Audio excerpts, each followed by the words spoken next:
প্রিয় নবম শ্রেণীর ছাত্রছাত্রী বন্ধুরা, আশা করি তোমার সবাই ভালো আছো। আজ আমরা যে বিষয়টি নিয়ে আলোচনা করব নবম শ্রেণীর থার্ড সামেটিভ অর্থাৎ ফাইনাল পরীক্ষার ভূগোলের সিলেবাস, প্রশ্নপত্র এবং নমুনা প্রশ্নপত্র নিয়ে। প্রথমে তোমরা সিলেবাসটা দেখে নাও কী কী বিষয় তোমাদের থার্ড সামেটিভ অর্থাৎ ফাইনাল পরীক্ষায় থাকবে। ফাইনাল পরীক্ষার ক্ষেত্রে ফুল মার্কস থাকবে তোমাদের 90, সময় তোমাদের থাকবে 3 ঘন্টা 15 মিনিট। তোমাদের প্রাকৃতিক ভূগোল থেকে থাকবে মোট তোমাদের 41 নম্বর। তোমাদের থাকবে প্রথম অধ্যায় গহরূপে পৃথিবী, পৃথিবীর গতিসমূহ। তৃতীয় অধ্যায় পৃথিবীর কোনো স্থানের অবস্থান নির্ণয়, ভূমিরূপ গঠনকারী প্রক্রিয়া, পৃথিবীর বিভিন্ন ভূমিরূপ, আবহবিকার। এখান থেকে টোটাল তোমাদের থাকবে 41 নম্বর। পরের বিষয় মানুষ ও পরিবেশ, তার মধ্যে থাকবে দুর্যোগ বিপর্যয়, এখান থেকে থাকবে টোটাল তোমাদের 7 নম্বর। আর আঞ্চলিক ভূগোল, ভারতের সম্পদ, পশ্চিমবঙ্গ, মানচিত্র স্কেল, এখান থেকে মোট তোমাদের থাকবে 32 নম্বর। মানচিত্র অঙ্কন তোমাদের পশ্চিমবঙ্গ থেকে থাকবে মোট 10টি, 1 × 10 = 10। হয়তো তোমরা 90 মার্কের প্রশ্ন কাঠামোটা দেখে নাও। এবার আমরা নমুনা প্রশ্নপত্রটা দেখে নেব। সরাসরি স্ক্রিনে তোমরা নবম শ্রেণীর থার্ড সামেটিভ অর্থাৎ ফাইনাল পরীক্ষার ভূগোলের কোশ্চেনটা দেখতে পাচ্ছ। ফুল মার্কস তোমাদের রয়েছে 90, সময় তোমাদের রয়েছে 3 ঘন্টা 15 মিনিট। প্রথম 15 মিনিট থাকবে শুধুমাত্র কোশ্চেন পেপার পড়ার জন্য। প্রথম রয়েছে বিভাগ ক, একে দাগে রয়েছে বিকল্পগুলি থেকে সঠিক উত্তর নির্বাচন করলে যে কোনো 14টি প্রশ্নের মান 1 করে 1 × 14 = 14। কে প্রথম ঘোষণা করেন পৃথিবীর আকৃতি গোলকের মতো গোল? Ptolemy, Copernicus, Pythagoras, Aristotle. Pythagoras. নিশি সূর্যের দেশ বলা হয় গ্রিনল্যান্ডকে, নরওয়েকে, সুইডেনকে, ফিনল্যান্ডকে। নরওয়েকে। কলকাতা ও গ্রিনিচের মধ্যে স্থানীয় সময়ের পার্থক্য 5 ঘন্টা, 5 ঘন্টা 30 মিনিট, 5 ঘন্টা 24 মিনিট, 5 ঘন্টা 54 মিনিট, 5 ঘন্টা 30 মিনিট। প্রদত্ত কোন গ্রহটির আবর্তনের দিক সম্পূর্ণ আলাদা? বুধ, শুক্র, নেপচুন, ইউরেনাস। তবে শুক্র। আবহবিকারের ফলে সৃষ্টি হয় সোলাম, আদিশিলা, রেগোলিথ, জৈবমাটি। রেগোলিথ। শিলায় মরচে পড়ে যে বিক্রিয়ায় তা হলো অক্সিডেশন, কার্বনেশন, হাইড্রেশন, হাইড্রোলিসিস প্রক্রিয়া। উত্তরে অক্সিডেশন। প্লায়া হ্রদকে কেন্দ্র করে কোন ধরনের সমভূমি গড়ে ওঠে? পেডিমেন্ট। তাহলে প্লায়া হ্রদকে কেন্দ্র করে কোন ধরনের সমভূমি গড়ে ওঠে? উত্তরে পেডিমেন্ট। পাকিস্তানের সল্ট রেঞ্জ একটি অবশিষ্ট পর্বত, আগ্নেয় পর্বত, স্তূপ পর্বত, ভঙ্গিল পর্বত। স্তূপ পর্বত। মৃত্তিকার এ স্তর থেকে বি স্তরে পদার্থের অবসান হলো হিউমিফিকেশন, ইলোভিয়েশন, খনিজীকরণ, ইলোভিয়েশন। তবে ইলোভিয়েশন। অস্ট্রিয়ার ঘূর্ণিঝড়কে বলা হয় typhoon, cyclone, hurricane, willy willy. Willy willy. পর্বতের ঢাল বরাবর শিলাস্তরের হঠাৎ নিম্নগমনকে বলে হিমানি সম্প্রপাত, বন্যা, ধস, কদর্ম প্রবাহ। ধস। উত্তরবঙ্গে ত্রাস বলা হয় তোর্ষা, জলঢাকা, মহানন্দা, তিস্তা নদীকে। তবে তিস্তা নদীকে। পশ্চিমবঙ্গের উচ্চতম শৃঙ্গ সান্দাকফু, সবরগ্রাম, ফালুট, টংলু। তবে সান্দাকফু। যে স্কেল সর্বজনীন তা হলো বিবৃতিমূলক, ভগ্নাংশসূচক, ডায়াগোনাল স্কেল, রৈখিক স্কেল, ভগ্নাংশসূচক স্কেল। জিওগ্রাফি গ্রন্থটির লেখক হলেন টলেমি, অ্যারিস্টটল, কার্ল রিটার, পিচো। তবে টলেমি। পরে হচ্ছে বিভাগ খ, 2 এর দাগে হচ্ছে বিবৃতিগুলি সত্য হলে ঠিক এবং অসত্য হলে ভুল লেখো যে কোনো 6টি প্রশ্নের মান 1 করে 1 × 6 = 6। কোরিওলিস বলের প্রভাবে পৃথিবীতে বায়ু সমুদ্রস্রোতের দিক বিক্ষেপ ঘটে। তবে ঠিক, তাহলে আমরা ঠিক লিখব। পৃথিবীর আবর্তন গতির জন্য নিয়ত বায়ুর দক্ষিণ গোলার্ধের ডান দিকে বেঁকে যায়। তবে ঠিক, তাহলে আমরা ঠিক লিখব। একই গোলার্ধে দুটি স্থানে দ্রাঘিমা যোগ করলে দ্রাঘিমার পার্থক্য নির্ণয় করা যায়। ভুল, তাহলে ভুল লিখব। মানচিত্র পৃথিবীর একটি দ্বিমাত্রিক উপস্থাপনা। ঠিক, ঠিক লিখব। তৃষ্ণার্ত ফসল হলো ধান। উত্তরে ঠিক, তাহলে ঠিক লিখব। ভূমিকম্প মাপার যন্ত্রটি হলো সিসমোগ্রাম। উত্তরে ভুল, তাহলে আমরা ভুল লিখব। ভারতের প্রথম কাপড় কল পশ্চিমবঙ্গের রিষ্টায় গড়ে ওঠে। উত্তরে ঠিক, তাহলে ঠিক লিখব। ভগ্নাংশসূচক স্কেল এককহীন স্কেল। উত্তরে ঠিক, তাহলে ঠিক লিখব। বিয়ের উপযুক্ত শব্দ শূন্যস্থান পূরণ করে যে কোনো 6টি প্রশ্নের মান 1 করে 1 × 6 = 6।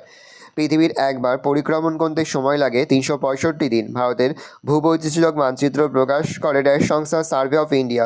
তারকেশ্বর শিলাবতী নদীর মিলিত প্রবাহকে ড্যাশ বলে? উত্তরে রূপনারায়ণ। ড্যাশ হলো সক্রিয় অবিরাম আগ্নেয়গিরি স্ট্রাম্বলি। ড্যাশ স্তরকে এলিভিয়েশন স্তর বলে? বি। পশ্চিমবঙ্গের একটি খরাপ্রবণ জেলা হলো বাঁকুড়া। অতি সাম্প্রতিক প্রবাহিত ঘূর্ণিঝড় উম্পুর নামকরণকারী দেশ ড্যাশ। উত্তরে থাইল্যান্ড। ড্যাশকে সাদা কয়লা বলা হয়? জলবিদ্যুৎকে। স্তম্ভ মেলাও। বক্সা জয়ন্তী পাহাড় হচ্ছে সিঞ্চুলা, আগ্নেয় পর্বত হচ্ছে টিবেস্টি, অযোধ্যা পাহাড় হচ্ছে গোর্গাবুরু, পারমাণবিক শক্তিকেন্দ্র হচ্ছে তারাপুর। ডিগ্রি থেকে রয়েছে একটি বা দুটি শব্দ উত্তরে যে কোনো 6টি প্রশ্নের মান 1 করে 1 × 6 = 6। পৃথিবীর নিরক্ষীয় ব্যাস কত? 12,700 57 কিমি। ক্যালডেরা কি? ক্যালডেরা হলো আগ্নেয়গিরি বিস্ফোরণ। পরিচালন স্রোতের প্রবক্তাকে আর্থার হোমস। মূল মধ্যরেখার বিপরীতে অবস্থিত দ্রাঘিমা রেখার মান কত? উত্তর হবে 180 ডিগ্রি। পশ্চিমবঙ্গে কোন স্থানে সর্বাধিক বৃষ্টিপাত হয়? দার্জিলিং। জলভরো কর্মসূচি পশ্চিমবঙ্গে কোন জেলার জন্য গৃহীত? দক্ষিণবঙ্গ। NATMO এর সদর দপ্তর কোথায় অবস্থিত? কলকাতায়। ভারতের প্রাচীনতম তৈলখনি কোথায় অবস্থিত? আসাম। পরে বিভাগ গ, নিচের প্রশ্নগুলির সংক্ষেপে উত্তর দাও। বিকল্প প্রশ্নে লক্ষণীয় প্রশ্নের মান 2 করে 2 গুণ 6 = 12। প্রতিভা স্থান কাকে বলে? ভূপৃষ্ঠের ওপর অবস্থিত কোনো বিন্দু বা স্থান থেকে কল্পিত রেখা পৃথিবীর কেন্দ্রের মধ্যে দিয়ে প্রসারিত করলে তা বিপরীত প্রান্ত যে বিন্দু বা স্থানে স্পর্শ করে তাকে প্রথম বিন্দু বা প্রথম স্থানের প্রতিভা স্থান বলা হয়। অথবা সময় অঞ্চল কাকে বলে? একটি প্রমাণ দ্রাঘিমার সময় যে অঞ্চলের মধ্যে মেনে চলা হয় তাকে সময় অঞ্চল বলে। পৃথিবীকে 15 ডিগ্রি অন্তর মোট 16টি সময় অঞ্চলে ভাগ করা হয়েছে। পূর্ব গোলার্ধে 14টি এবং পশ্চিম গোলার্ধে 12টি। ব্র্যাকেটের মধ্যে দেখবে কিরিবাটিতে আন্তর্জাতিক তারিখ রেখাকে 180 ডিগ্রি দ্রাঘিমা রেখা থেকে আরও 30 ডিগ্রি পূর্বে সরিয়ে দেওয়া পূর্ব গোলার্ধের 14টি সময় অঞ্চল, অর্থাৎ আন্তর্জাতিক ক্ষেত্রে 2টি সময় অঞ্চলের মধ্যে সময়ের পার্থক্য 1 ঘন্টা। তবে স্থানীয়ভাবে বিভিন্ন দেশগুলির মধ্যে এই পার্থক্য 15 মিনিটও হয়ে থাকে, যেমন ভারত ও নেপাল। অপসূর অনুসর অবস্থান বলতে কী বোঝো?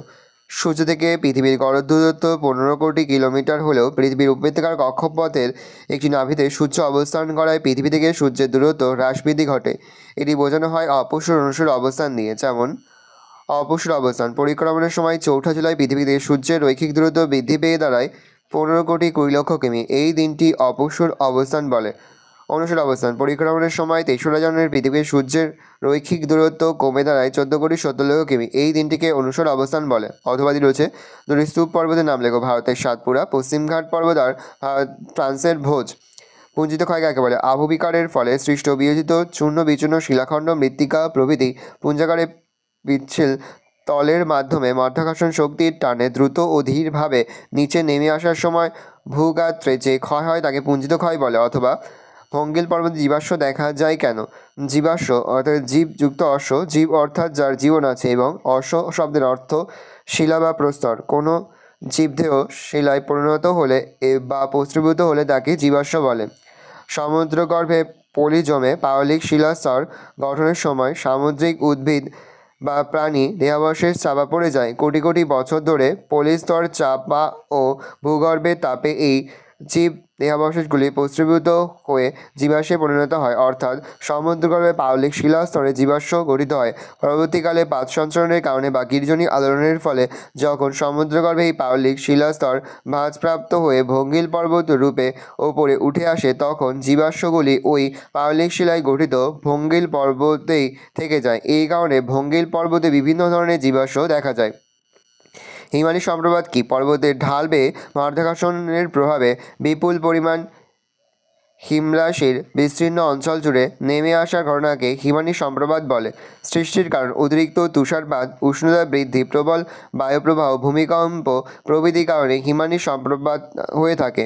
অথবা হর্বাবান, হঠাৎ ভারী বর্ষণের ফলে পার্বত্য অঞ্চলে যে বিশাল মাত্রায় দ্রুত গতি সম্পন্ন জলপ্রবাহ ঘটে তাকে হর্বাবান বলে। এর ফলে পার্বত্য ঢালে জলপ্রবাহের সঙ্গে সব কিছু ধসে নিচের দিকে নামতে থাকে এবং ব্যাপক হারে জীবন ও সম্পত্তিহানি হয়। 2010 সালে জম্মু কাশ্মীর উপত্যকায় হর্বাবানে 250 জনের বেশি মানুষের মৃত্যু হয়। পশ্চিমবঙ্গের 2টি তথ্য প্রযুক্তি শিল্পকেন্দ্রের নাম লেখো। Salt Lake city, Ranaghat city. অথবা রয়েছে 2টি রবি শস্যের নাম লেখো। ধান, গম, যব শস্য ইত্যাদি। বিষয়ভিত্তিক মানচিত্র কাকে বলে? প্রাকৃতিক, ভূপ্রাকৃতিক, জলবায়ু, মাটি প্রভৃতি, অর্থনৈতিক, কৃষি, শিল্প, বাণিজ্য, পরিবহন, সাংস্কৃতিক, জনসংখ্যা প্রভৃতি ইত্যাদি বিভিন্ন বিষয়ের কোনো একটির ওপর ভিত্তি করে যে মানচিত্র তৈরি করা হয় তাকে বিষয়ভিত্তিক মানচিত্র বা থিমেটিক মানচিত্র বলে। উদাহরণ: নদ নদীর মানচিত্র, আবহাওয়া মানচিত্র, জনসংখ্যা মানচিত্র প্রভৃতি। অথবা রয়েছে স্কেল বলতে কী বোঝো? মানচিত্র, লেখচিত্র বা প্ল্যান এ প্রদর্শিত যে কোনো 2টি স্থানের দূরত্ব এবং ভূপৃষ্ঠে ওই 2টি স্থানের প্রকৃত দূরত্বের অনুপাতকে স্কেল বলা হয়। ঘয় দাগে রয়েছে নিচের প্রশ্নগুলির উত্তর দাও, বিকল্প লক্ষণীয় প্রশ্নের মান 3 করে। 3 গুণ 4 সমান সমান 12। অক্ষরে গদ রাখিমারেখের মধ্যে পার্থক্য লেখো, অথবা যে মৃত্তিকা সংরক্ষণের উপায়গুলি লেখো, স্থানীয় সময় ও প্রমাণ সময়ের পার্থক্য লেখো, অথবা জিপিএস এর 3টি বৈশিষ্ট্য আলোচনা করো। পরে দুর্যোগ বিপর্যয়ের মধ্যে পার্থক্য লেখো, অথবা ভূমিকম্পের প্রভাব সম্বন্ধে লেখো, মানচিত্রের প্রধান উপাদানগুলি লেখো, অথবা পশ্চিমবঙ্গের মালভূমি অঞ্চলের নদ নদীর বৈশিষ্ট্যগুলি আলোচনা করো। পরে হচ্ছে বিভাগ 5-এর এ থেকে যে কোনো দুটি প্রশ্ন দাও, প্রশ্নের মান 5 করে। 5 গুণ 2 সমান সমান 10। কলকাতার সময় যখন 8টা 25 তখন নিউ ইয়র্ক 74 ডিগ্রি পশ্চিমের স্থানীয় সময় কত হবে? অপসূর অনুসরণ অবস্থান বলতে কী বোঝো? চিত্রসহ বর্ণনা দাও। ব্যবচ্ছিন্ন লাভা মালভূমি কীভাবে গঠিত হয় আলোচনা করো।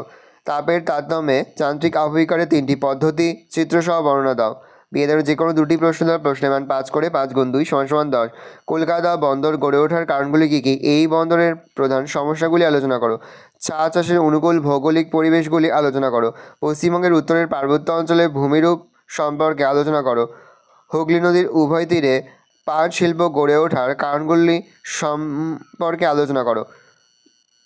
এখানে যে প্রশ্নগুলো রয়েছে প্রতিটি প্রশ্ন উত্তরে কিন্তু আমরা ইতিমধ্যেই অধ্যায়ভিত্তিকভাবে কিন্তু আপলোড করে দিলাম এখনও পর্যন্ত। সেই ভিডিওগুলো না দেখে থাকো, ভিডিওগুলো কিন্তু তাড়াতাড়ি দেখে নাও।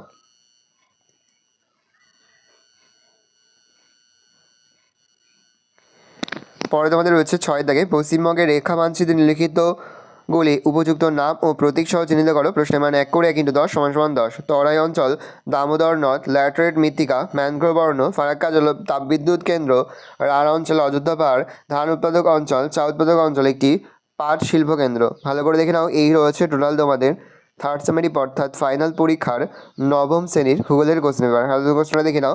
আশা করি ভিডিওটা ভালো লেগেছে। ভিডিওটা ভালো লাগলে ভিডিওকে লাইক করতে ভুলবেন না। আমার চ্যানেল নতুন হওয়া লাল কালার সাবস্ক্রাইব প্রেস করে পাশে বেল আইকনটা প্রেস করে নতুন কোনো ভিডিও আপলোড করি সবার ফার্স্ট নোটিফিকেশন তোমরা পেয়ে যাও। আর এই ভিডিওটি তোমার বন্ধু বান্ধবী আত্মীয় স্বজন সবার মধ্যে কিন্তু অনেক শেয়ার করে। 1.5 বছর নবম শ্রেণীতে পড়ছে। আমরা কিন্তু ইতিমধ্যে নবম শ্রেণীর প্রতিটি বিষয়ের সিলেবাস প্রশ্নপত্র এবং নমুনা প্রশ্নপত্র কিন্তু আপলোড করে এখনও পর্যন্ত। সেই ভিডিওগুলো না দেখে থাকো, ভিডিওগুলো কিন্তু তাড়াতাড়ি দেখে নাও। তাদের সকলকে জানাই আগাম পরীক্ষার অনেক শুভেচ্ছা এবং অভিনন্দন। আশা করি সকলের পরীক্ষায় খুব ভালো হবে। ভালো করে দেখে না কোশ্চেন পেপারটা। কোনো প্রশ্নের উত্তর লিখতে বা বুঝতে কোনো রকম অসুবিধা হয় তাহলে কিন্তু নির্দ্বিধায় কমেন্ট সেকশনে কমেন্ট করে জানাতে একদম।